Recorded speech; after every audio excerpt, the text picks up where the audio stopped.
చేరుకుని వచ్చిన మీ అందరికీ యేసుక్రీస్తున్నాం పేరిట శుభాకాంక్షలు. క్రీస్తు మరణము మరియు ప్రవచనం నెరవేర్పు. 69వ కీర్తన 20వ చరణం. 69, 19, 20. 19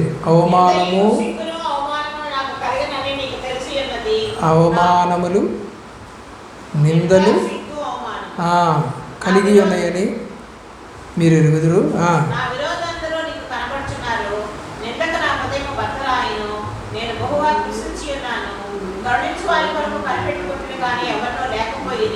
చాలు.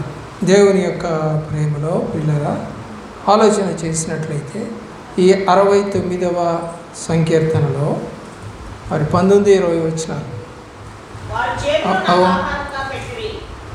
అవమానము మరియు నిందలు కనపడతా ఉన్నాయి. ఈ మత్తయి సువార్త 27వ అధ్యాయము 12వ వచనం చూడండి. మత్తయి సువార్త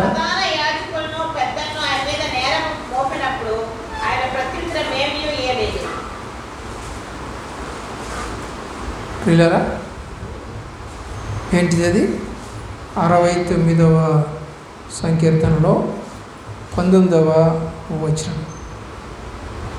నిందకు నా హృదయము బద్దలైను, నేను బహుగా కృషించి కరుణించు వారి కొరకు కనిపెట్టుకుంటుంది కానీ ఎవరునూ లేకపోయారు, ఓదార్చు వారి కొరకు కనిపెట్టుకుంటుంది కానీ ఎవరునూ కానరయ్యారు. కాబట్టి యోహాను రాసినటువంటి సువార్త 8వ అధ్యాయము 49వ వచనం. 8:49. మీరు నన్ను అవమానపరుచుచున్నారు, నేను నా మహిమను వెతుకటలేదు, వెతుకుచూ తీర్పు తీర్చుచూ ఉండువాడు ఒకడు కలడు. మా వాక్యం ఏం చదువుతున్నామో దానికి సంబంధించినటువంటి మాటలు మనము చదివితే సరిపోతుంది. ఎక్కువ తక్కువ లేవు, అవసరం లేదు. యేసు నేను దయ్యము పట్టిన వాడును కాదు, నా తండ్రిని ఘనపరచువాడను, మీరు నన్ను అవమానపరచుచున్నారు. ఏమని కనపడుతూ ఉంది? మీరు నన్ను అవమానపరుచుతున్నారు. కాబట్టి అవమానము నిందలు ఆయన అనుభవిస్తున్నట్టుగా బైబిల్ సెలవిస్తుంది. అలాగే మనం చూసినట్లయితే కీర్తన గ్రంథంలోనే 41వ కీర్తన 41వ కీర్తన 9వ వచనం. 9వ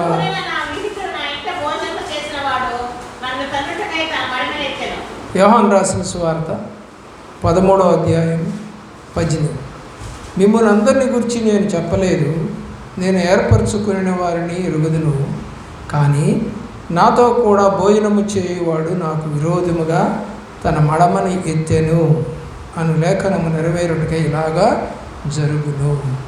కాబట్టి తన స్నేహితుడే తన మీదకి లేస్తాడని ప్రభువు చెప్తాడు. అలాగే కీర్తన 31వ కీర్తన 5వ చరణం. నా ఆత్మను అప్పగించుచున్నాను.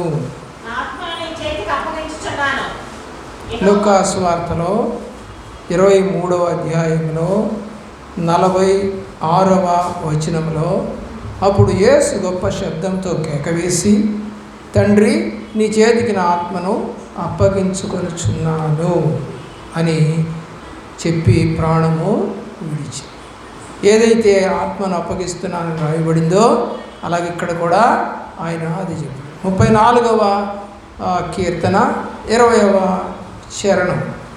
34వ కీర్తన 20వ చరణం. ఎముకలు ఒక్కటి కూడా విరగలేదు.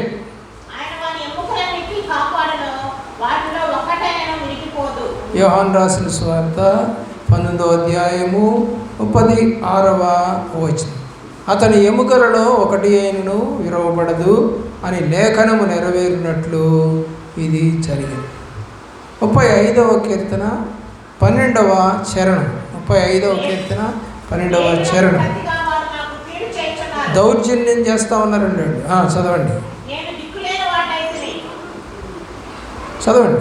వారు వ్యాధితో ఉన్నప్పుడు గోనెపట్ట కట్టుకొంటిని, ఉపవాసం చేత నా ప్రాణాన్ని ఆయాస 35వ సంకీర్తన 12వ చరణంలో వారు ఆయనని దౌర్జన్యం చేశారు. లూకాసు వార్త 23వ అధ్యాయము 21వ వచనం, వారు వీనిని సిలువ వేయమని కేకలు వేసిరి. ఏంటిది అది? దౌర్జన్యం. ఏం చేశాడని?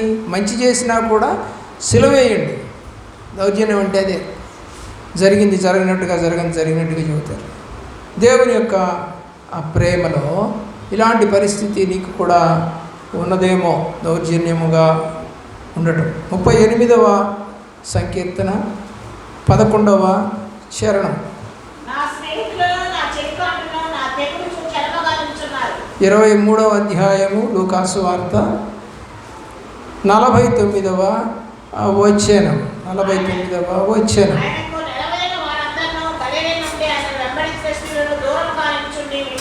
చూసారా? దూరంగా ఉన్నారు.